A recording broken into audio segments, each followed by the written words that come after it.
Buenas tardes chicos, vamos a hablar hoy de lo que corresponde al proceso de reconocimiento de los aportes a la seguridad social, al Sistema General de Seguridad Social Integral y a la forma entonces como se hace el cálculo para cada uno de ellos. Entonces vamos a hablar de lo que corresponde a los aportes para el trabajador dependiente, los aportes del trabajador independiente y los aportes de las personas que trabajan en diferentes lugares durante el mes, como es el caso de las empleadas de servicio doméstico y cómo su cotización se puede hacer entonces por semanas. Lo primero que debemos dejar claro es el término de IBC. Entonces, el IBC es el porcentaje o es el valor que se establece para calcular los aportes de la cotización a salud, a pensión y a riesgos laborales. Debemos tener entonces presente que el IBC es el resultado de la suma de diferentes factores como es los recargos nocturnos, las horas extras y todos esos otros elementos que constituyen el salario, teniendo en cuenta que una vez liquidada la nómina, no se hace el cálculo sobre lo que tenemos establecido como salario, sino como el resultado final del neto devengado, que es a lo que le vamos a llamar IBC, ingreso base de cotización.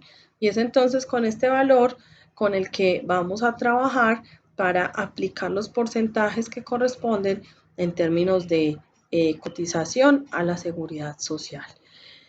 Vamos entonces a hablar.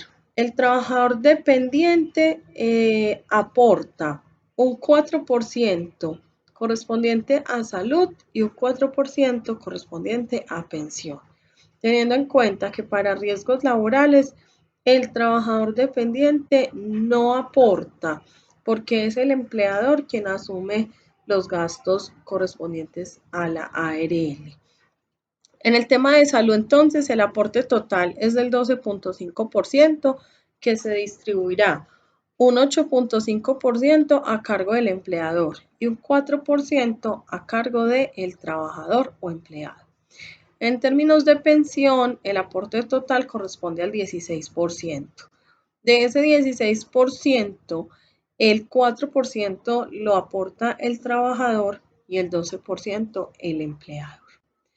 Para el caso del independiente, de esa persona que trabaja por prestación de servicios, de ese que no tiene un contrato fijo con una empresa, de esa persona que trabaja de acuerdo a los proyectos y que tiene variaciones con respecto a lo que recibe mes a mes, el IBC será calculado sobre lo que devengue, lo que reciba, lo que gane, los honorarios entonces que pueda percibir cada mes.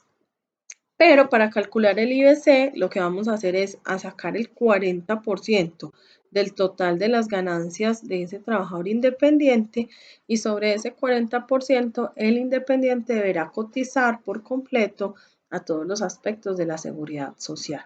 Eso significa que debe aportar el 12.5% en salud, el 16% en pensión y el valor correspondiente a riesgos laborales de acuerdo a la actividad que realice, que luego entonces vamos a hablar un poco de la tabla de riesgos laborales.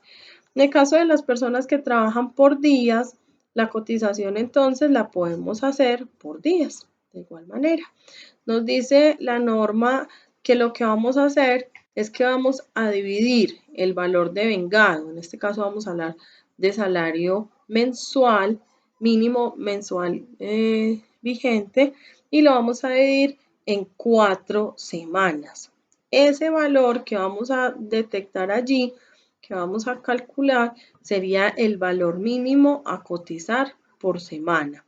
Si esta persona presta servicios 2 veces a la semana en un lugar, entonces lo que podemos decir allí es que se va a calcular sobre el periodo de tiempo que establece la norma. Entonces la norma dice que si yo estoy trabajando entre 1 y 7 días en el mismo lugar, el valor a pagar se calcula sobre el valor de la semana.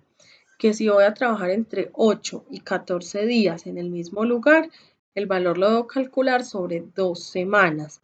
Si voy a trabajar de 15 a 21 días, voy a calcular entonces sobre el valor de las 3 semanas y más de 21 días el pago corresponde al mes completo.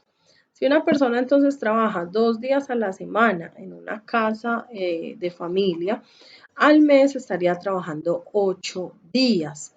Eso significa que vamos a liquidar el aporte de la cotización sobre el valor que corresponde a 2 semanas para obtener entonces el valor de la cotización.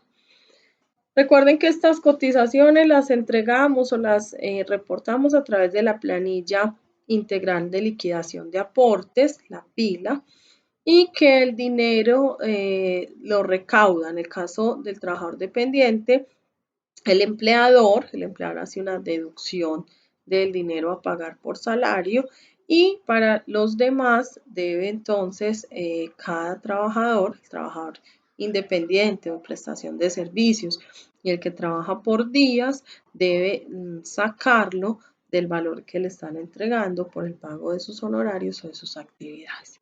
Vamos entonces a ampliar este tema a las 2:15 en la videollamada. Los espero muy puntuales para que podamos entonces aclarar todas las dudas e inquietudes al respecto. Feliz día.